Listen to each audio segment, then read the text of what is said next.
अब बेटा आपके एनसीईआरटी जो लिखते हैं ना, वही मैंने यहाँ पे आपको क्लियर करना है। बिल्कुल अच्छे से आराम से आप बैठिए, ठीक है, आराम से हम आगे चलेंगे। तो आपके एनसीईआरटी बेटा क्या लिखती है कि DNA is made of nucleotides. जो डीएनए है, डीएनए बना होता है न्यूक्लियोटाइड्स का। अभी मैंने उसका स्ट्रक्चर भी मैंने आपको बताया, ठीक है। Two nucleotides are linked through 3,5-phosphodiester linkage to form the dinucleotide। कि दो न्यूक्लियोटाइड्स आपस में जुड़ते हैं by the 3'5' phosphodiester linkage to form the dinucleotide। ये आपकी एनसीईआरटी लिखती है। तो यहाँ पे अगर मैं इसकी बात करूंगा, ये वाला लाइन आपके एनसीईआरटी ने दिया है कि दो न्यूक्लियोटाइड्स आपस में लिंक करते हैं 3,5-phosphodiester linkage से to form the dinucleotide, और मोर न्यूक्लियोटाइड्स आपस में 3,5 लिंकेज से जुड़ जाते हैं तो वो पॉलीन्यूक्लियोटाइड बनाते हैं। अब ये 3,5 फॉस्फोडाइस्टर लिंकेज क्या है, यही मैं आपको समझाने जा रहा हूं। देखिए बेटा, यहां पे पहले हम डाइन्यूक्लियोटाइड बना देंगे, दो न्यूक्लियोटाइड आपस में जोड़ेंगे बाय द 3'5' फॉस्फोडाइस्टर लिंकेज से। आप यहां पे देखते चलिए, यहां पे एक न्यूक्लियोटाइड है, this is one deoxyribonucleotide and this is the second deoxyribonucleotide. अगर हम यहां पे देखेंगे, इसकी बेस मैंने यहां पे बनाई एडेनिन, दूसरे की मैंने बनाई गोनिन, ठीक है बेटा। तो चलिए यहां पे अगर हम देखेंगे इन न्यूक्लियोटाइड्स का, ये जो पहला वाला न्यूक्लियोटाइड है, बिल्कुल ध्यान रखिए, ये जो पहला वाला न्यूक्लियोटाइड है, पहले वाले न्यूक्लियोटाइड का कार्बन नंबर 3, ठीक है बेटा। पहले वाले न्यूक्लियोटाइड का 3' कार्बन नंबर 3 और दूसरे वाले न्यूक्लियोटाइड का कार्बन नंबर 5', ठीक है बेटा, 5'। ये कैसे आपस में काम करते हैं, देखिए अगर मैं पहले वाले 3 पे देखूंगा, यहाँ पे OH ग्रुप हाइड्रोक्साइल ग्रुप होता है, और दूसरे का 5 पे अगर हम देखेंगे, इस डीऑक्सीराइबोन्यूक्लियोटाइड के 5 पे क्या होता है, फॉस्फेट ग्रुप होता है। यहां पे क्या हो जाएगा बेटा, यहां पे पहले वाले का H और दूसरे वाले का OH, पहले वाले का H और दूसरे वाले का OH, यहां पे डिहाइड्रेशन सिंथेसिस हो जाएगी, यहां पे वाटर बाहर निकलेगा, यहां पे वाटर बाहर निकलेगा, यहां पे वाटर बेटा रिलीज हो जाएगा। जब वाटर रिलीज हो जाएगा तो यहां पे ये स्ट्रक्चर बनेगा। तो यहां पे जब वाटर रिलीज हो गया, पहले वाले डीऑक्सीराइबोन्यूक्लियोटाइड का O, दूसरे वाले का P डबल बॉन्ड OOH यहां पे, और O यहां पे रहेगा, ठीक है बेटा। तो इस वाले O, ये जो यहां पे पहला वाला ये जो बॉन्ड है ना, इसके साथ, इसको हम कहते हैं फॉस्फोएस्टर बॉन्ड। यहां पे दूसरे के साथ भी ये बॉन्ड बनाएगा, that is called the phosphoester bond. One phosphoester bond and second phosphoester bond, ये बनाते हैं फॉस्फोडाइएस्टर बॉन्ड। क्या बनाते हैं, फॉस्फोडाइएस्टर बॉन्ड। अब पहले वाले का कार्बन नंबर 3, पहले वाले का 3' और दूसरे वाले का 5', पहले वाले का 3', दूसरे वाले का 5', ये बनाते हैं बाय द फॉस्फोडाइएस्टर बॉन्ड, ये लिंक करते हैं दो न्यूक्लियोटाइड्स को, ठीक है बेटा। और एक बार यहां पे मैं रिपीट करने जा रहा हूं, मैंने बोला कि आपकी एनसीईआरटी लिखती है कि दो न्यूक्लियोटाइड्स आपस में जुड़ जाते हैं बाय द 3'5' फॉस्फोडाइएस्टर बॉन्ड, ये बनाते हैं डाइन्यूक्लियोटाइड, और मोर न्यूक्लियोटाइड ऐसे ही जुड़ जाते हैं, बनाते हैं फिर पॉलीमर ऑफ द डीएनए यानी पॉलीन्यूक्लियोटाइड। देखिए पहला वाला यहाँ पे न्यूक्लियोटाइड एंड सेकंड न्यूक्लियोटाइड, इस वाले न्यूक्लियोटाइड और इस वाले न्यूक्लियोटाइड पे आप ध्यान रखिए। पहले वाले न्यूक्लियोटाइड का कार्बन नंबर 3' और दूसरे वाले का 5, 3 पे होता है हाइड्रोक्साइल ग्रुप, दूसरे के 5 पे होता है फॉस्फेट ग्रुप, ठीक है बेटा। यहाँ पे डिहाइड्रेशन सिंथेसिस हो जाएगी बेटा, क्या हो जाएगी, डिहाइड्रेशन सिंथेसिस हो जाएगी, यानी वाटर निकलेगा बाहर, पहले वाले का H और दूसरे वाले का OH, ये in the form of the water release हो जाएगा। जब वाटर रिलीज हो गया, डिहाइड्रेशन सिंथेसिस हो गई, तो यहां पे एक बॉन्ड इसके साथ बनेगा और दूसरा बॉन्ड दूसरे वाले के साथ बनेगा। This is one phosphoester bond and this is second phosphoester bond, ये बनाते हैं फॉस्फोडाइएस्टर बॉन्ड। अब पहले वाले का 3, दूसरे वाले का 5, पहले वाले का 3, दूसरे वाले का 5, इसी को हम कहते हैं कि दो न्यूक्लियोटाइड्स आपस में जुड़ जाते हैं by the 3'5', by the 3'5' phosphodiester linkage, by the 3'5' phosphodiester linkage, by the phosphodiester bond। और यही आपकी एनसीईआरटी मेंशन करती है। आई होप कि यहां तक आपने समझा होगा। अब मोर न्यूक्लियोटाइड्स नीचे से जुड़ जाएंगे और ये पॉलीन्यूक्लियोटाइड बनाएगा और उससे फिर डीएनए फॉर्म हो जाएगा। आई होप कि आपने समझा होगा what actually is 3'5' phosphodiester linkage, ठीक है बेटा। अब नेक्स्ट पॉइंट आपकी एनसीईआरटी लिखती है बेटा कि a polymer thus formed has at one end free phosphate moiety at 5' end। अब जो ये पॉलीन्यूक्लियोटाइड, अब ये जो पॉलीमर यहाँ पे बन गया, इस पॉलीमर के एक एंड पे, इस पॉलीमर के एक एंड पे 5' एंड पे फॉस्फेट मोइटी फ्री रहती है। ये फॉस्फेट मोइटी फ्री रहती है, ये फॉस्फेट मोइटी फ्री रहती है। इसको हम कहते हैं 5' and of the polynucleotide chain. क्या कहते हैं? 5' and of the polynucleotide chain. और जो नीचे अब आएगा, अब जो बाकी न्यूक्लियोटाइड्स भी जुड़ेंगे ना, वो भी ऐसे ही जुड़ते हैं बाय द 5' 3' फॉस्फोडाइस्टर लिंकेज। ठीक है बेटा, 3' 5' फॉस्फोडाइस्टर लिंकेज। ठीक है बेटा, अब ये जो लास्ट वाला होगा, similarly at the other and the polymer, the sugar has free OH group, sugar has free OH group of the 3' end, this is referred to as 3' end। और जो लास्ट वाला नीचे के एंड की तरफ, यहाँ पे डीऑक्सीराइबो शुगर है, यहाँ पे क्या फ्री रहता है सर? यहाँ पे कार्बन नंबर 3 पे OH group, hydroxyl group free रहता है, and this is referred to as 3' end of the polynucleotide chain. इसको हम 3' एंड कहते हैं पॉलीन्यूक्लियोटाइड चेन का। तो यहाँ पे मैंने आपको समझाया कि दो न्यूक्लियोटाइड्स आपस में कैसे जुड़ते हैं, 3' 5' फॉस्फोडाइस्टर लिंकेज। और ये जो पहले वाला न्यूक्लियोटाइड है, इसका जो है 5' एंड पे फॉस्फेट मोइटी फ्री रहती है, and this is called the 5' and of the polynucleotide chain. और नीचे की तरफ से 3' एंड पे हाइड्रोक्साइल ग्रुप फ्री रहता है, and that is called the 3' end of the polynucleotide chain. I hope कि यहां तक आपने समझा होगा what is 5' and, what is 3' and, and what is 3' 5' phosphodiester moiety, phosphodiester linkage. ठीक है बेटा, ये अगर आपको आया ना बनाना, तो याद रखिए आपका कंसेप्ट बिल्कुल क्लियर है। अगर आपको ये समझ आ गया तो आपका कंसेप्ट बिल्कुल क्लियर है। ठीक है बेटा, ये आप पहले लिखेंगे, उसके बाद बेटा हम आगे जाएंगे। तो चलिए, अभी तक हम समराइज करते हैं इसको। अभी तक जो भी हमने पढ़ा है उसको हम समराइज करेंगे। मैंने आपको बोला कि अगर मैं बेटा आपसे कहूंगा कि आप डीएनए की सिंथेसिस करो, आप डीएनए बना के दो, आप मुझे बोलेंगे सर प्रीरिक्विजिट्स हमें चाहिए। क्या आपको चाहिए सर? डीऑक्सीराइबोन्यूक्लियोटाइड चाहिए, DATP adenosine triphosphate, DGTP deoxyguanosine triphosphate, DCTP deoxycytidine triphosphate, DTTP deoxythymidine triphosphate. Sir अगर आप ट्राइफॉस्फेट की बात कर रहे हैं तो यहाँ पे एक ही फॉस्फेट है। जब हम न्यूक्लियोटाइड्स में देखेंगे तो यहाँ पे एक ही फॉस्फेट मिल जाता है। दो फॉस्फेट कहाँ हो जाते हैं? दो फॉस्फेट बॉन्ड को बनाने के लिए वहां पे इन फॉस्फेट से एनर्जी निकलती है।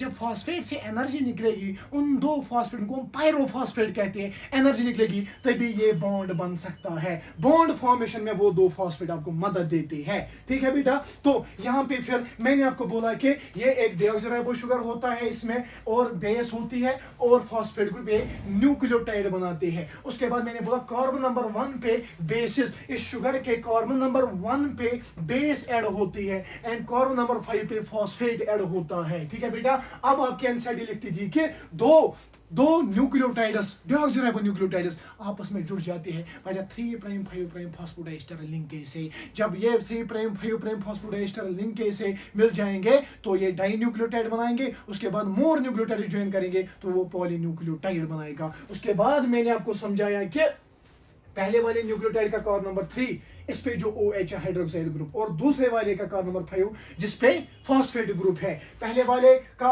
O और दूसरे वाले फॉस्फेट का OH, 3 पे O और 5' पे OH, ये in the form of the water release हो जाता है। यहाँ पे डिहाइड्रेशन सिंथेसिस हो जाती है। जब बेटा डिहाइड्रेशन सिंथेसिस हो गई तो यहाँ पे एक फॉस्फेट बन गया, यहाँ पे दूसरा फॉस्फेट बन गया, यहाँ पे एक फॉस्फोएस्टर बॉन्ड बन गया, यहाँ पे दूसरा फॉस्फोएस्टर बॉन्ड बन गया। तो ये फॉस्फोडाइएस्टर बॉन्ड बनाते हैं बाय द 3' 5' लिंकेज। और इसी को कहते हैं हम कि दो न्यूक्लियोटाइड ज्वाइन होते हैं by the 3' and 5' phosphodiester linkage, वो बनाती है पॉलीन्यूक्लियोटाइड। क्या बनाती है? डाइन्यूक्लियोटाइड। उसके बाद मोर जुड़ेंगे और वो पॉलीन्यूक्लियोटाइड बनाएंगे। उसके बाद आपके एनसीईआरटी और 2 पॉइंट्स यहाँ पे मेंशन कर दिया कि अब ये जो पॉलीमर बन गया, इस पॉलीमर का ये जो यहाँ पे पॉलीमर बन गया, इस पॉलीमर के एक साइड से 5' एंड पे यहाँ पे फॉस्फेट मोइटी फ्री रहती है, इसको हम कहते हैं 5' and of the polymer chain, 5' and of the polymer chain. और नीचे वाले साइड से 3' पे हाइड्रोक्साइल ग्रुप फ्री रहता है, इसको हम कहते हैं 3' end of the polynucleotide chain. ठीक है बेटा, अब जब आप आगे देखेंगे आप ऐसा स्ट्रक्चर डीएनए का देखेंगे, आप ऐसे 2 स्ट्रैंड्स देखेंगे डीएनए की। ठीक है, 2 strands, 3' and and this is 5' and. ठीक है बेटा, यहाँ पे this is 5' and this is 3' and. अब आपको समझ आना चाहिए कि what is 5' and the 3' and what is 3' and the 5'। ठीक है बेटा, आगे ये समझेंगे, आपको टेंशन लेने की जरूरत नहीं है। वीडियो को पॉज कीजिए, ये पहले लिखिए, इसके आगे आगे हम जाने वाले हैं। बहुत ही मजा आ रहा है। ठीक है बेटा, बिल्कुल एनर्जी के साथ बैठे, बिल्कुल एनर्जी के साथ बैठना है, बिल्कुल मेरी तरफ ध्यान रखना है। बस 1 घंटे का लेक्चर चलेगा, उसके बाद कॉन्सेप्ट्स एकदम ब्रेन में सेट। ठीक है बेटा, तो चलिए हम आगे जाते हैं अब नेक्स्ट बात पे।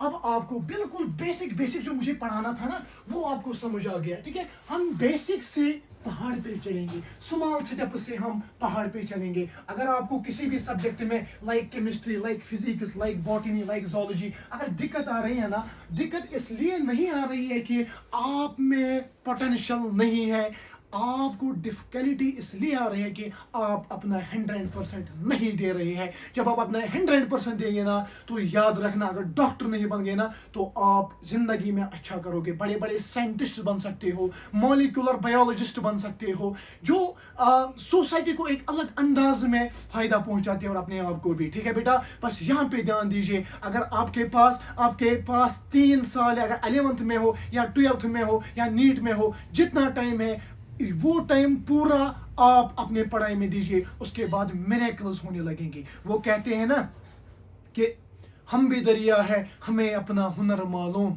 कि हम भी दरिया है हमें अपना हुनर मालूम, कि जहां से चल बसेंगे रास्ता बना देंगे। ठीक है बेटा, इसी के साथ यहाँ पे लाइट, इसी के साथ बेटा यहाँ पे लाइट हो गई, यहाँ पे ब्राइटनेस को इंक्रीज करेंगे और हम क्लियरली यहाँ पे पढ़ सकते हैं लाइट के बगैर भी। ठीक है बेटा, हम क्लियरली यहाँ पे पढ़ सकते हैं लाइट के बगैर भी। तो अभी तक डीएनए के बारे में जो भी मुझे बोलना था वो मैंने आपसे शेयर किया in the form of the video, in the form of the lecture. ठीक है, in the form of the lectures. अब यहाँ तक अगर आपने नोट बनाए तो हम बेटा आगे भी चल सकते हैं ना। तो अब DNA structure was derived with the help of 2 investigations। बिल्कुल ऐसे ही आप नोटिस बनाएंगे। DNA structure is derived with the help of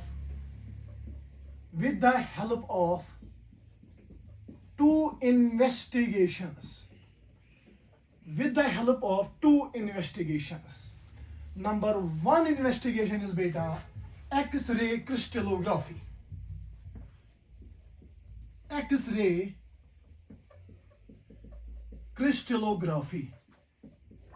And number two is Chargaff's rule. ठीक है बेटा, Chargaff's rule। अब डीएनए का स्ट्रक्चर देखना था, अब डीएनए का स्ट्रक्चर देना था, बेटा। डीएनए का स्ट्रक्चर जो है, it was derived with the help of the 2 investigations। Number 1 is the X-ray crystallography, and number 2 is Chargaff's rule। अगर हम एक्स-रे क्रिस्टलोग्राफी की बात करेंगे बेटा, x-ray crystallography was given by the 2 scientists Maurice Wilkins and Rosalind Franklin।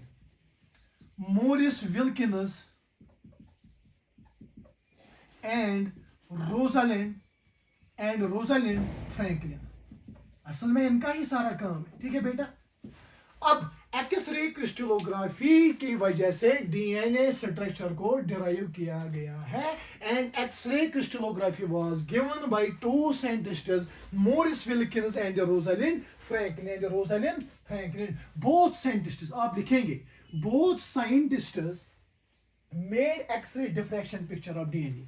Both scientists made X-ray diffraction picture of DNA. Diffraction picture of DNA.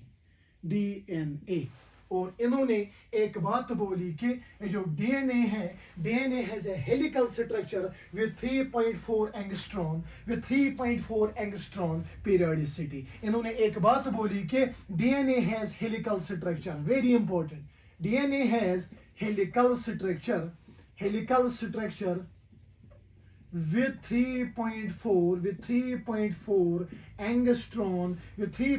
angstrom periodicity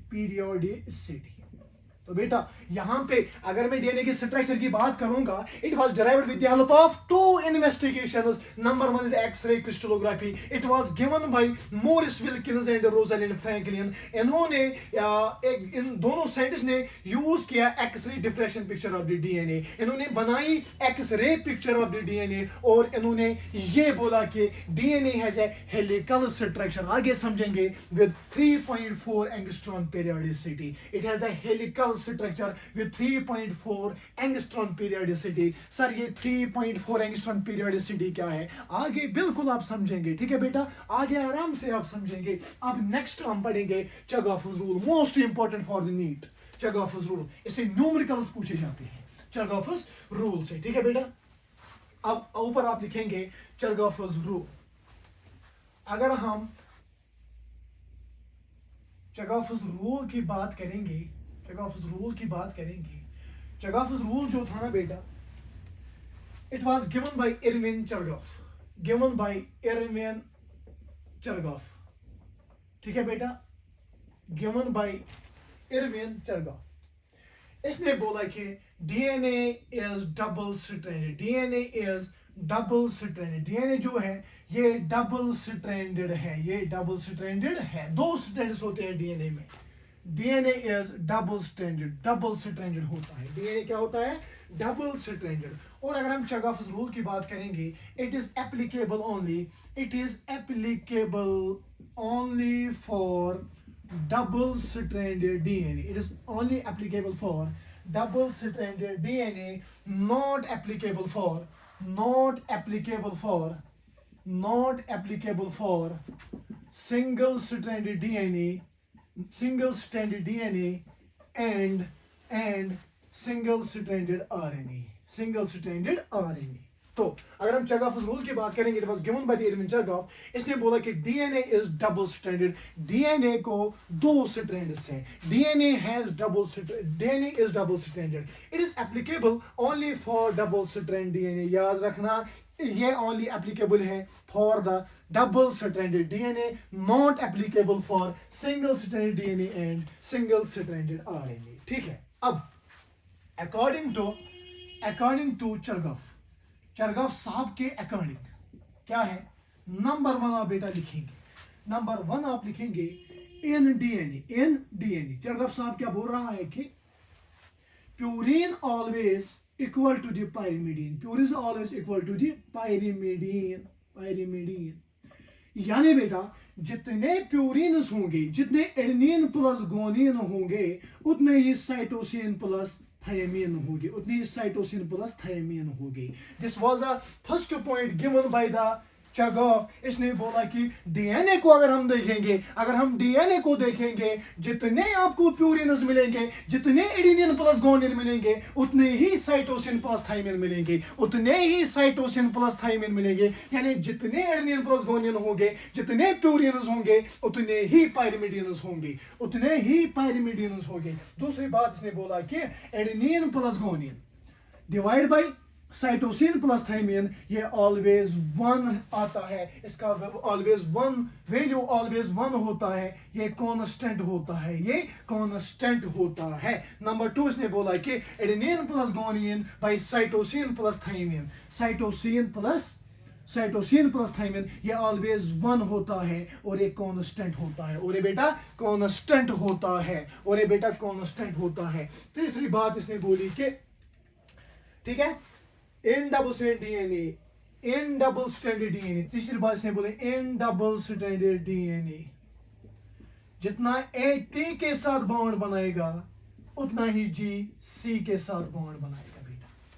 जितने ए और T आपस में बेस पेयरिंग करेंगे, pairs बनेंगे, उतने ही पेयर जी और सी के दरमियान होंगे, ठीक है, उतने ही जी और सी पेयर्स होंगे। तो इसने ये 3 बातें हमें पहले बोली कि यहां पे इसको हम कहते हैं इक्विमोलर कंसंट्रेशन, इक्विमोलर कंसंट्रेशन कहते हैं इसको, ठीक है। और एक बार मैं आपको भी पढ़ाऊंगा, ठीक है बेटा। और इसने बोला कि adenine plus thymine guanine plus cytosine जो होता है ना बेटा, इसका वैल्यूज बेटा ऑलवेज लेस देन 1 आता है in case of the prokaryotes, less than 1, इसका वैल्यू लेस देन 1 यानी value for prokaryotes, for prokaryotes,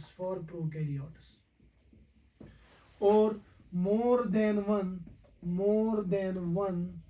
for eukaryotes, ठीक है बेटा। 1.42 होता है यूकैरियोट्स। तो देखिए मैं आपको यहां पे पढ़ा रहा हूं डीएनए स्ट्रक्चर, इसको डिराइव किया गया by the 2 investigations. Number 1 is X-ray crystallography given by Maurice Wilkins and Rosalind Franklin. उन्होंने एक्स-रे डिफ्रैक्शन पिक्चर बनाई डीएनए के, और उसके बाद बोला DNA has a helical structure with 3.4 angstrom periodicity. उसके बाद दूसरा साइंटिस्ट आता है इरविन चरगॉफ साहब क्या करता है, इरविन चरगॉफ जो है ना ये बोलता है कि DNA is double stranded and it is applicable only for the, Erwin Chargaff rule is only applicable for double strand DNA, not for single strand DNA और द आरएनए, ठीक है बेटा। अकॉर्डिंग टू चरगॉफ साहब के according in DNA जितने purines होंगे उतने ही pyrimidines होंगे, जितने एडेनिन प्लस गुआनिन होगा उतना ही साइटोसिन प्लस थायमिन होगा। नेक्स्ट इसने बोला कि adenine plus guanine divide by cytosine plus thymine, इसका वैल्यू ऑलवेज 1 आएगा फॉर ऑल स्पीशीज, ठीक है, फॉर ऑल स्पीशीज, हर किसी स्पीशीज के लिए इसका वैल्यू कांस्टेंट 1 आ जाएगा। और नंबर 3 इसने बोला कि एन डबल स्ट्रैंड डीएनए जितना एडेनिन थायमिन के साथ बॉन्ड बनाएगा, जितना एडेनिन और थायमिन के बेस पेयर्स होंगे उतने ही गुआनिन और साइटोसिन के बेस पेयर्स होंगे डीएनए में, and this is called the equimolar concentration of the DNA, equimolar concentration of the DNA. और उसके बाद चौथी बात इसने क्या कही कि adenine plus thymine guanine plus cytosine ये लेस देन, इसका वैल्यू लेस देन 1 आता है फॉर प्रोकैरियोट्स, मोर देन 1 आता है फॉर द यूकैरियोट्स, यानी 1.42। मोस्ट इंपॉर्टेंट इनसे न्यूमेरिकल्स आपको पूछे जाएंगे, जो मैं आपको नेक्स्ट वीडियो में अगर मुझे लगा नेक्स्ट वीडियो में 10-20 क्वेश्चंस में इरविन चरगॉफ रूल्स के हिसाब से मैं आपको जो न्यूमेरिकल प्रीवियस ईयर क्वेश्चंस में आए हैं या जो बनने की प्रोबेबिलिटी है वो मैं आपको पढ़ा दूंगा, और उसके बाद आप दुआ कर देंगे क्वेश्चंस को, ठीक है बेटा। तो उसके बाद अगर नेक्स्ट इसकी बात बोलेंगे इस चरगॉफ रूल, इसने बोला कि जितने डीऑक्सीराइबोज शुगर डीएनए में होंगे, जितने डीऑक्सीराइबोज शुगर डीएनए में होंगे उतने ही बेसिस होंगे, उतने ही फॉस्फेट ग्रुप्स होंगे, जितने डीऑक्सीराइबोज शुगर उतने phosphate groups according to the Erwin Chargaff. I hope कि आपने यहाँ पे ये समझा है, 2-3 बार मैंने रिपीट किया है और आपको समझना ही पड़ेगा, ये बहुत आसान है।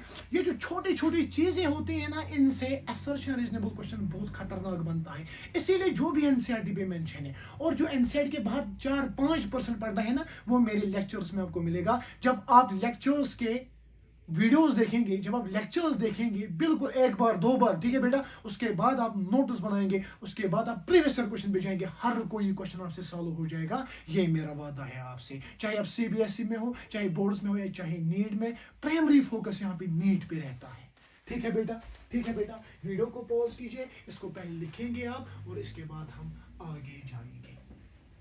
ठीक है, डीएनए का स्ट्रक्चर हमने देखा। अब डीएनए के स्ट्रक्चर को डिराइव किया गया by two investigations. Number 1 is X-ray crystallography. X-ray crystallography was given by Rosalind Franklin and बेटा मोरिस विल्किंस। उन्होंने एक्सरे डिफ्रैक्शन पिक्चर बनाई डीएनए की और बोला कि DNA has a helical structure with 3.4 angstrom periodicity. उसके बाद इन्होंने दूसरे इन्वेस्टिगेशन थी बाय चरग्राफ, गिवन बाय एरविन चरग्राफ। उसने बोला कि DNA is double stranded, 2 strands होते हैं डीएनए में। और बेटा यहाँ पे बोला कि Chargaff rule is only applicable for double strand DNA, not for the single strand DNA और आरएनए। अकॉर्डिंग टू चरग्राफ जितने एओटी होंगे, जितने प्यूरिन्स होंगे उतने पायरिमिडियंस होंगे, जितने एटी के साथ बॉन्ड बनाएगा उतने जीसी के साथ बॉन्ड बनाएगा। ठीक है बेटा, उसको हम कहते हैं इक्विमोलर कंसर्न। जितने बेस पेयरिंग एटी करेगा उतने ही बेस पेयर्स बनाएगा गोनियन और साइटोसिन। ठीक है बेटा, और कांस्टेंट वैल्यूज जो मैंने आपको बोली मोर देन 1 आता है in case of the eukaryotes, in case of the prokaryotes less than 1 आता है। ठीक है बेटा, अब हम आगे जाएंगे। स्ट्रक्चर ऑफ डीएनए को लास्ट में किसने दिया? ठीक है बेटा, स्ट्रक्चर ऑफ डीएनए को लास्ट में किसने दिया? डीएनए का स्ट्रक्चर लास्ट में किसने दिया? तो आप लिखेंगे बेटा finally given by the Watson and Crick. Finally given by Watson and Crick. Watson and Crick याद रखना। DNA structure was finally given by Watson and Crick. इन्होंने बोला DNA has a double helical structure. इन्होंने बोला DNA has a double helical structure. Double helical structure, double helical structure. ठीक है बेटा, finally it was given by the structure of DNA was given by Watson and Crick and इन्होंने बोला कि DNA has a double helical structure. ठीक है बेटा, और इन्होंने बोला कि DNA consists of 2 polynucleotide chains which we observe base pairing. DNA consists of 2 polynucleotide chains, 2 polynucleotide chains in which we observe base pairing. ठीक है बेटा, in which we observe base pairing. इन्हें बोला कि डीएनए में 2 पॉलीन्यूक्लियोटाइड चेन होते हैं in which we observe base pairing, जिनमें बेस पेयर्स होते हैं, यानी बेसिस आपस में पेयर करते हैं, उनको हम बेस पेयर्स कहते हैं। ठीक है बेटा, तीसरी बात according to Watson and Crick we observe that one polynucleotide chain is complementary with the other. We observe that one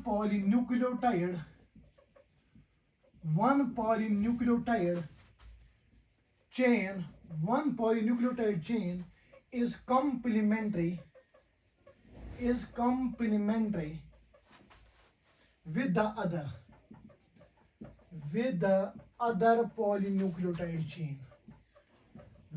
other polynucleotide chain, with the other polynucleotide chain.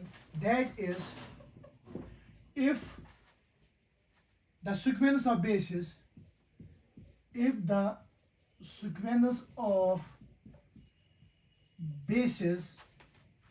in one chain is known, then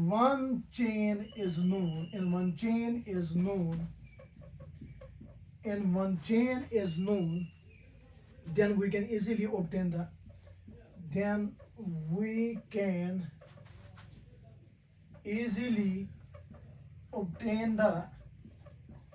can easily obtain the sequence of bases in other chain.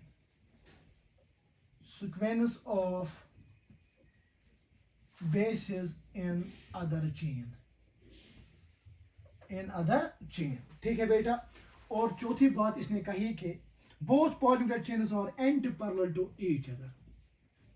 Both polynucleotide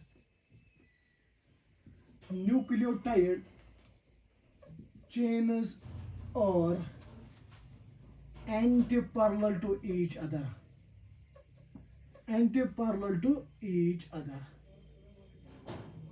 ठीक है बेटा, पहले ये points हम समझेंगे, उसके बाद हम आगे जाएंगे. तो finally the structure of DNA was given by Watson and Crick. उन्होंने बोला कि DNA has a double helical structure, DNA को डबल हेलिकल स्ट्रक्चर होता है.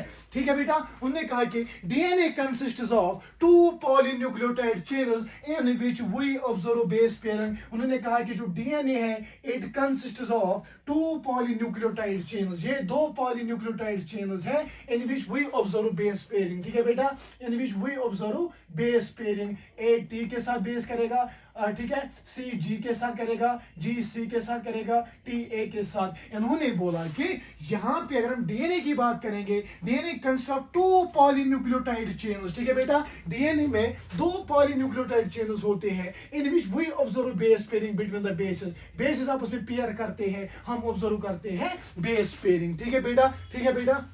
उन्होंने बोला कि we observe that one polynucleotide chain is complementary with the other polynucleotide chain if this is 3 prime 5 prime.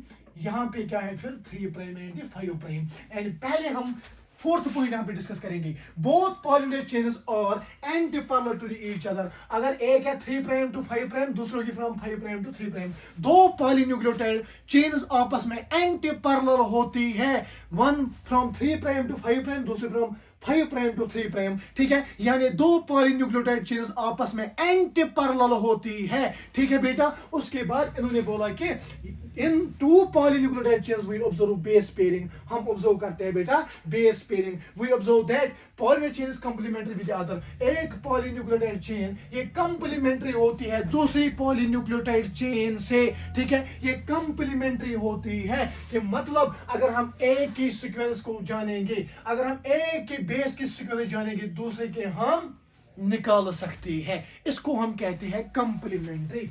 Complementary means the bases on one strand match with specific bases on the other strand.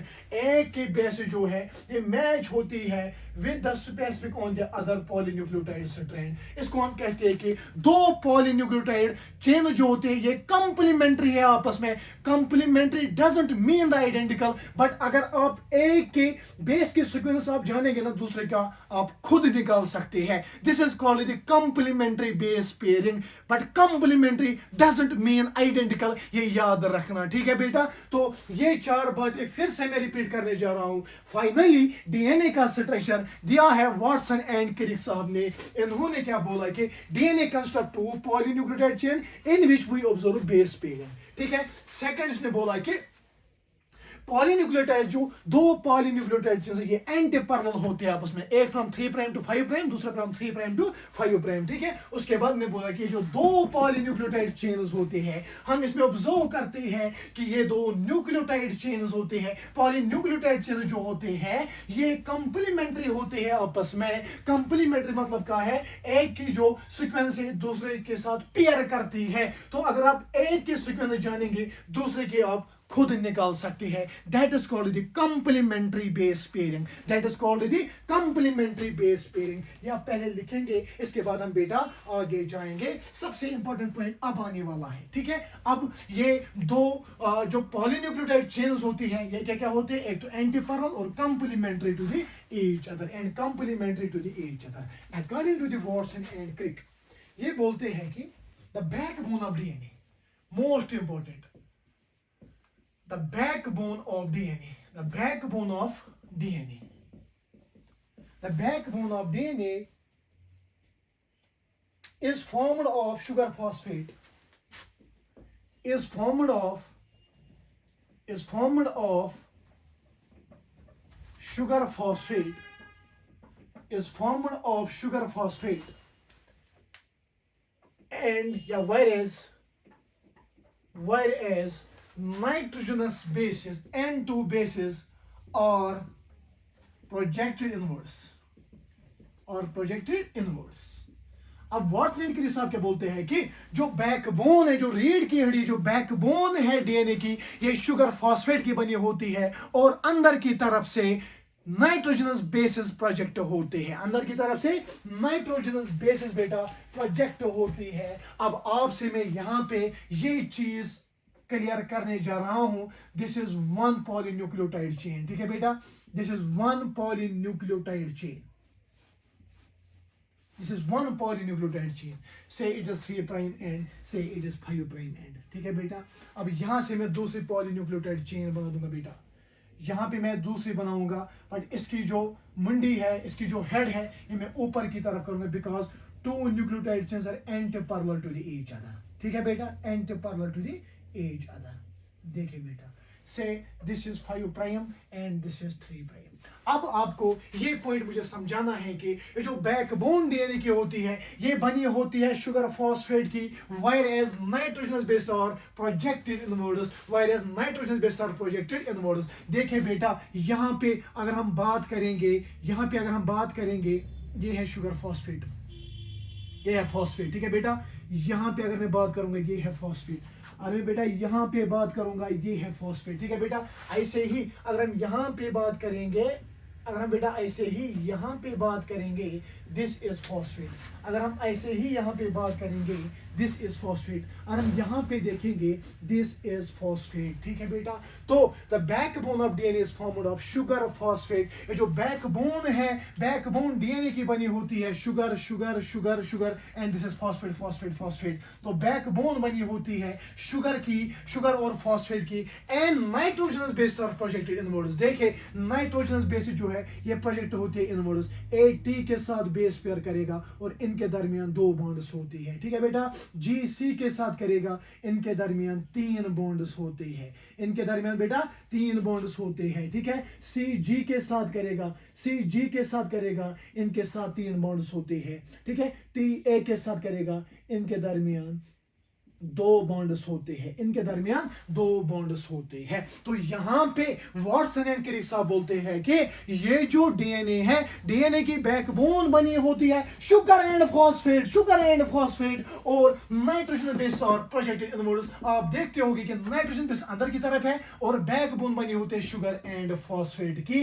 ये structure आप बनाएंगे और ये line मैंने इस वाले diagram में मैंने आपको समझा दी, ठीक है, कि बैकबोन बनी होती है शुगर और फॉस्फेट की, और nitrogenous base are projected inwards, nitrogen base are projected inwards. देखिए बेटा, ऑलवेज यहां पे आप याद रखेंगे, AT के साथ बॉन्ड बनाता है, AT के साथ बेस पेयरिंग करता है, AT के साथ बेस पेयरिंग करता है, और A and T के दरमियान 2 हाइड्रोजन बॉन्ड्स होते हैं, 2 हाइड्रोजन बॉन्ड्स होते हैं। A ऑलवेज T के साथ बॉन्ड बनाएगा, A ऑलवेज T के साथ बेस पेयरिंग करेगा, और A और T के दरमियान 2 हाइड्रोजन बॉन्ड्स होते हैं। अगर हम बात करेंगे G और C की, G ऑलवेज C के साथ बॉन्ड बनाएगा, G ऑलवेज C के साथ बेस पेयरिंग करेगा, और G और C के दरमियान 3 हाइड्रोजन बॉन्ड्स होते हैं, 3 हाइड्रोजन बॉन्ड्स होते हैं। तो ये चीज आप याद रखेंगे, always in double stranded DNA, always in double stranded DNA, always in double stranded DNA। AT के साथ बॉन्ड बनाता है, GC के साथ बेस पेयरिंग करता है, AT के साथ बेस पेयरिंग करते बाई 2 हाइड्रोजन बॉन्ड्स, GC के साथ by 3 hydrogen bonds, by 3 hydrogen bonds, ठीक है बेटा। और ये जो 2 स्ट्रैंड्स है, ये 2 स्ट्रैंड्स आपस में कनेक्ट होती है, 2 स्ट्रैंड्स आपस में कनेक्ट होते हैं, कनेक्ट होती है बाय हाइड्रोजन बॉन्ड्स, ये भी हाइड्रोजन बॉन्ड से कनेक्ट होती है। ये चीज आप लिखेंगे और हम आगे जाएंगे बेटा, ठीक है बेटा, हम आगे जाएंगे। वाटसन एंड क्रिक साहब इन्होंने बोला कि DNA has a double helical structure, 2 strands होते हैं, हम ऑब्जर्व करते हैं बेस पेयरिंग, और ये 2 स्ट्रैंड जो होते हैं ना, ये आपस में एंटी पैरेलल होते हैं, एक 3 to 5, दूसरी 5 to 3। उसने बोला कि ये कंप्लीमेंट, 2 स्ट्रैंड्स, 2 पॉलीन्यूक्लियोटाइड चेन्स जो होती है कंप्लीमेंट्री होती है आपस में। अगर हम एक ही बेस पेयर्स को जानेंगे तो दूसरे की खुद निकलेंगे, ठीक है बेटा। उसके बाद मैंने बोला कि डीएनए जो है इसकी बैकबोन बनी होती है शुगर और फॉस्फेट की, and nitrogenous base are projected inwards, ठीक है बेटा। और उसके बाद AT के साथ बॉन्ड करता है, ऑलवेज AT के साथ बेस पेयरिंग करता है, और A और T के दरमियान 2 हाइड्रोजन बॉन्ड्स होते हैं। G और C जो होते हैं ना बेटा, G और C जो होते हैं बेटा, इनके दरमियान 3 hydrogen bonds, G always C के साथ बॉन्ड करेगा। तो अगर आप यहाँ पे देखते होगे बेटा, always purines, A is the purine, T is the pyrimidine, purines always base pairs with the pyrimidines. Purine is always base pairs with the pyrimidine. A is the purine, adenine is the purine, इसने thiamine के साथ base pairing की। ठीक है बेटा, ठीक है। इसकी वजह से स्टेबिलिटी हो जाती है, जो मैं आगे आपको बता दूंगा। ठीक है बेटा, अगर मैं बेटा आपको बता दूं, कि प्यूरिनस में प्यूरिनस डबल रिंग के होते हैं, सिंगल रिंग के, आप बोलेंगे सर प्यूरिनस डबल रिंग के होते हैं और पाइरिमिडीनस सिंगल रिंग के होते हैं। तो यहाँ पे अगर हम स्टेबिलिटी की बात करेंगे, अगर हम स्टेबिलिटी ऑफ डीएनए की बात करेंगे, मोस्ट इंपॉर्टेंट क्वेश्चन आने वाला है इससे। ठीक है बेटा, स्टेबिलिटी ऑफ डीएनए को कौन सा चीज स्टेबल करता है? Number 1, always purine comes opposite to the pyrimidine in DNA. Number 1, always purines comes opposite to the pyrimidine, to the pyrimidine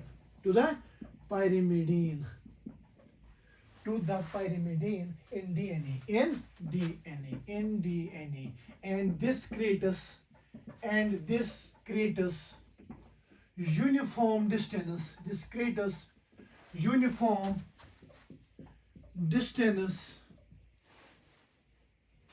between two strands of helix.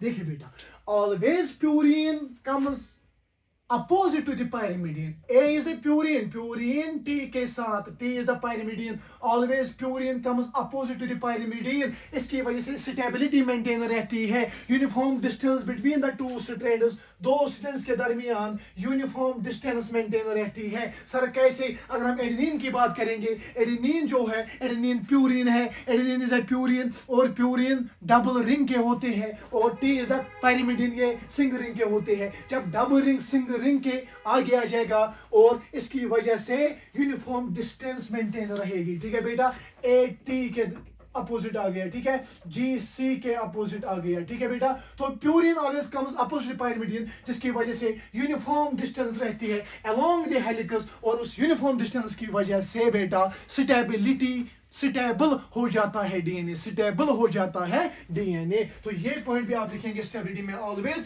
Purine comes opposite to the pyrimidine in DNA, this creates uniform distance between two strands of the DNA. दो strands of DNA में uniform distance maintain रहती है इसकी वजह से। ठीक है बेटा, अब नेक्स्ट आप लिखेंगे किसकी वजह से स्टेबल होता है? बेस पेयरिंग जो है, बेस पेयरिंग की वजह से होता है। One base pair stacks over the other in double. One base pair stacks over the other in double helix. ठीक है बेटा, in double helix. This provides extra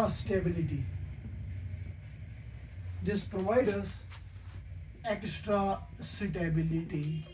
to the DNA. ठीक है बेटा, अब ये जो यहां पे अगर मैं इन बेस पेयर्स की बात करूंगा, एक बेस पेयर दूसरे बेस पेयर के ऊपर स्टैक करता है। जब ये स्टैक करता है, इसकी वजह से भी एक्स्ट्रा स्टेबिलिटी मिलती है डीएनए को। ये 2 पॉइंट आप बेटा लिखेंगे। अगर ये 2 पॉइंट आपको समझ आ गए, यहां से क्वेश्चन बनने की प्रोबेबिलिटी है। स्टेबिलिटी ऑफ डीएनए, और दोनों पॉइंट्स आपकी एनसीईआरटी मेंशन करती है। नंबर 1, डीएनए किससे स्टेबल होता है? और हम डीएनए की स्ट्रक्चर की बात करेंगे, always purine comes opposite to the pyrimidine, उसकी वजह से बेटा यूनिफॉर्म डिस्टेंस रहती है along the two polynucleotide chains, और उसकी वजह से डीएनए स्टेबल हो जाता है। नंबर 2, एक बेस पेयर दूसरे बेस पेयर के ऊपर स्टैक करता है, जिसकी वजह से एक्स्ट्रा स्टेबिलिटी मिलती है, जो कन्फर करती है extra stability to the DNA. ठीक है बेटा, और एक इंपॉर्टेंट पॉइंट आप लिखेंगे, जो ह्यूमन डीएनए है ना, it is a B DNA and is right handed coiling. Human human DNA is B DNA, biological DNA, ठीक है। डीएनए के टाइप्स होते हैं, A type of DNA, B type of DNA और जी टाइप ऑफ डीएनए, ठीक है बेटा। हमारे पास बी टाइप ऑफ डीएनए होता है, most hydrated form of the DNA, ठीक है बेटा। B DNA biological DNA and is right handed coiling, and is right handed coiling, right handed coiling, right handed coiling, ये भी इंपॉर्टेंट है बेटा, ये भी बेटा इंपॉर्टेंट है। Human DNA is called the biological DNA, B DNA, and is right handed coiling, ये right handed coiling होती है, इसके राइट हैंडेड कॉइलिंग होती है, and this is the stability of the DNA. अभी तक मैंने जो भी चीजें आपको डीएनए में समझनी थी ना, वो मैंने पढ़ाई है आपको। अब कोई भी बुक आप उठाइए, अगर आपका क्वेश्चन सॉल्व नहीं हो गया ना प्रीवियस ईयर नीट का, ठीक है, आपके बोर्ड्स का अभी तक जो हमने पढ़ा, तो आप आके कमेंट सेक्शन में बोल सकते हैं मुझे, सो मैं उस पर भी वर्क करूंगा। अदरवाइज मुझे नहीं लगता है कि कोई ऐसा क्वेश्चन हो जो आपसे अब सॉल्व नहीं हो जाए। बिल्कुल, अगर आप ऐसे ही देखेंगे ना मेरे वीडियोस में, यही पे आपको याद करवाता हूँ, 10-10 बार एक ही चीज मैं रिपीट करता हूँ, ठीक है बेटा। 10-10 बार मैं एक ही चीज यहाँ पे रिपीट कर देता हूँ, ठीक है। अब स्टेबिलिटी ऑफ डीएनए भी आपको समझ आ गया होगा। अब हम बेटा आगे जाएंगे, इंपॉर्टेंट 2-3 चीजें हैं, उसके बाद यहीं पे हम लेक्चर को कंप्लीट करेंगे और फिर कल नेक्स्ट लेक्चर पे हम जाएंगे जिसमें और भी मजा है, ठीक है बेटा, जिसमें और भी मजा है। अगर अब हम 2 स्ट्रैंड्स बनाएंगे डीएनए के, ये 2 स्ट्रैंड्स है बेटा, डीएनए के 2 स्ट्रैंड्स है। से this is 3 prime and 5 prime. I hope कि आप समझते होंगे what is 3 prime, what is 5 prime, and say this is, and say this strand is antiparallel 3, यहाँ से हम लिखेंगे 5 prime and 3 prime। तो अगर हम बात करेंगे यहाँ पे 2 strands में आपस में क्या होती है सर, बेस पेयरिंग होती है, ठीक है बेटा। यहाँ पे बेस पेयरिंग होती है, एडेनिन थाइमीन के साथ करेगा, गोनिन साइटोसिन, साइटोसिन थाइमीन, ठीक है, गोनिन साइटो, एक सेकंड, सॉरी, ठीक है बेटा, ATGC CGTA, ठीक है बेटा। तो 2 polynucleotide chains antiparallel to the each other, ठीक है बेटा। यहाँ पे 2 स्ट्रैंड्स आपस में कंप्लीमेंट्री होती है, and we observe the base pairing, ठीक है बेटा। अगर हम 2 यहाँ पे इन 2 बेस पेयर्स में देखेंगे, the distance between the 2 base pairs of the DNA, distance between 2 base pairs of DNA, base pairs of DNA, ये बेटा होता है 0.34 नैनोमीटर और 3.4 एंगस्ट्रॉन, और 3.4 एंगस्ट्रॉन, ठीक है बेटा। The distance between the 2 base pairs of the DNA is 0.34 nanometre और 3.4 एंगस्ट्रॉन, और 3.4 एंगस्ट्रॉन। अब यहां से यहां तक one complete turn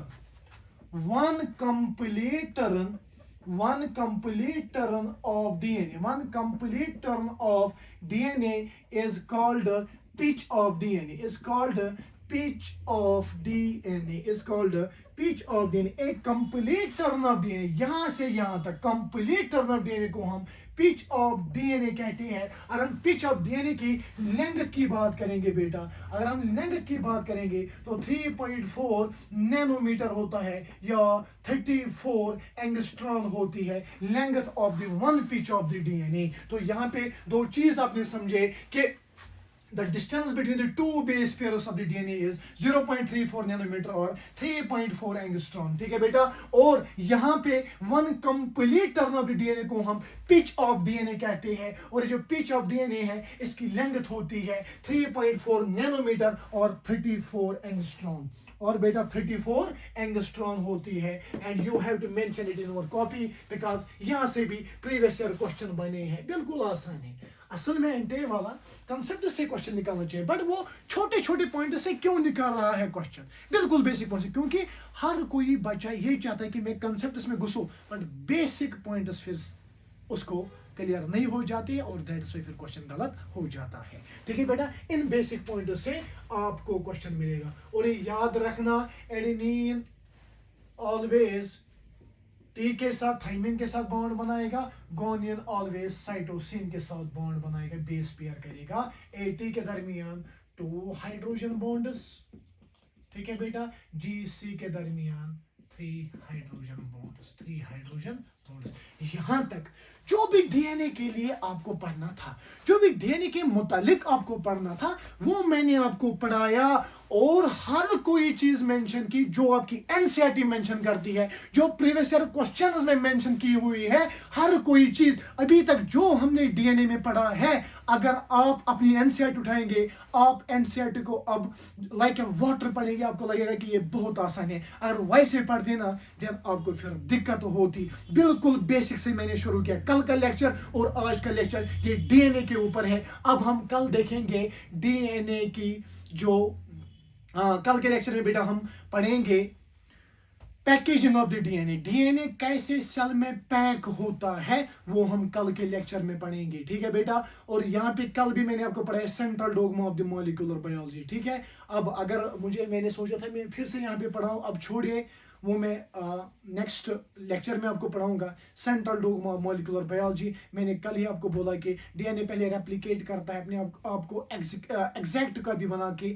और डॉटर सेल में जाता है। उसके बाद डीएनए से आरएनए बनता है, उसको हम ट्रांसक्रिप्शन कहते हैं, और आरएनए से प्रोटीन बनता है, उसको हम ट्रांसलेशन कहते हैं, ठीक है, ठीक है। और ये जो interrelationship DNA RNA to protein, ठीक है, इसको हम कहते हैं central dogma of the molecular biology. Central dogma of the molecular biology हमें ये एक्सप्लेन करती है how genetic information flows in one direction from DNA to RNA to protein, ठीक है बेटा। नंबर 2 होता है reverse transcription, reverse central dogma टेमिनिज्म। वो क्या होता है, समटाइम्स कुछ वायरसेस में जेनेटिक इंफॉर्मेशन फ्लो होती है from RNA to DNA, from RNA to DNA, उसको हम रिवर्स ट्रांसक्रिप्शन कहते हैं। क्या कहते हैं बेटा, रिवर्स ट्रांसक्रिप्शन कहते हैं, या टेमिनिज्म, या reverse central dogma of the molecular biology, ठीक है बेटा। अब इसको क्यों यहाँ पे छोड़ना है, इसको भी पढ़ाएंगे, उसके बाद हम नेक्स्ट पे कल जाएंगे, ठीक है बेटा। उसके बाद हम नेक्स्ट पे कल जाएंगे, नेक्स्ट लेक्चर में फिर पैकेजिंग ऑफ द डीएनए पढ़ेंगे, ठीक है बेटा। तो अगर आप ऊपर हेडिंग लिखेंगे सेंट्रल डोग्मा, सेंट्रल डोग्मा पहले वाले लेक्चर में भी मैंने आपको पढ़ा है। अब कोई बच्चा ऐसा होगा जिसको बेसिक ऑलरेडी क्लियर होगा, वो पहला वाला लेक्चर नहीं देखेगा, इसीलिए मैं सेंट्रल डोग्मा फिर से यहाँ पे पढ़ाने जा रहा हूँ। सबसे पहला पॉइंट आप लिखेंगे proposed by Francis Crick, proposed by Francis Crick, proposed by Francis Crick in molecular biology. In molecular biology, it was proposed by the Francis Crick in molecular biology in some viruses, ठीक है बेटा। तो इन्होंने बोला कि virus नहीं, genetic information flows from DNA to RNA to protein, DNA to RNA to protein, ठीक है बेटा, DNA to RNA to protein। DNA पहले अपने आप को क्या करेगा, रेप्लिकेशन करेगा अपने आप की, ठीक है बेटा। उसके बाद डीएनए से आरएनए बनने को हम ट्रांसक्रिप्शन कहते हैं, ट्रांसक्रिप्शन कहते हैं। आरएनए से प्रोटीन बनने को हम बेटा ट्रांसलेशन कहते हैं, ट्रांसलेशन कहते हैं, ठीक है बेटा। And this constitutes the central dogma of the molecular biology, and this explains how genetic information flows in one direction, DNA to RNA and RNA to protein, ठीक है बेटा, ठीक है बेटा। अगर हम रिवर्स ट्रांसक्रिप्शन की बात करेंगे, रिवर्स ट्रांसक्रिप्शन की बात करेंगे बेटा, व्हाट इज रिवर्स ट्रांसक्रिप्शन। कुछ वायरसेस में, in some viruses flow of energy, flow of information is from RNA to DNA, RNA to DNA। इसको हम कहते हैं रिवर्स ट्रांसक्रिप्शन, रिवर्स ट्रांसक्रिप्शन बेटा कहते हैं इसको, रिवर्स ट्रांसक्रिप्शन कहते हैं। यानी डीएनए से बेटा आरएनए बनना चाहिए, बट यहाँ पे आरएनए से डीएनए बन जाता है कुछ वायरसेस में, ठीक है बेटा। और इसको हम कहते हैं रिवर्स ट्रांसक्रिप्शन। क्या कहते हैं, रिवर्स ट्रांसक्रिप्शन कहते हैं, रिवर्स ट्रांसक्रिप्शन। डीएनए से आरएनए बनना चाहिए, बट कुछ वायरस में आरएनए से डीएनए बन जाता है, और उसके बाद यहाँ पे प्रोटीन्स बन जाते हैं। उसके बाद बेटा यहाँ पे प्रोटीन्स यानी ट्रांसलेशन हो जाती है, ट्रांसलेशन हो जाती है। तो यहाँ पे क्या होता है, आरएनए से डीएनए बनता है, यानी फ्लो ऑफ इंफॉर्मेशन जो है ये आरएनए से डीएनए में जाती है, उसके बाद प्रोटीन्स बन जाते हैं। This is called the reverse transcription, या आप कह सकते हैं reverse central dogma, reverse central dogma या टेमिनिज्म, TEMINISM, टेमिनिज्म भी इसको कहते हैं। So I am talking about the central dogma. It was proposed by the Francis Crick in molecular biology. इसने बोला कि genetic information flows from DNA to RNA to protein. DNA पहले replication करता है, उसके बाद डीएनए से आरएनए बनता है बाय द ट्रांसक्रिप्शन, उसको हम ट्रांसक्रिप्शन कहते हैं। आरएनए से प्रोटीन बन जाता है बाय द ट्रांसलेशन, ठीक है। उसके बाद मैंने बोला कि रिवर्स ट्रांसक्रिप्शन, कुछ वायरस में आरएनए से डीएनए बन जाता है, उसको हम रिवर्स ट्रांसक्रिप्शन कहते हैं, ठीक है। या आप उसको टेमिनिज्म भी कह सकते हैं या रिवर्स सेंट्रल डोग्मा कहते हैं, ठीक है बेटा, रिवर्स सेंट्रल डोग्मा कहते हैं। This was all about the structure of the DNA.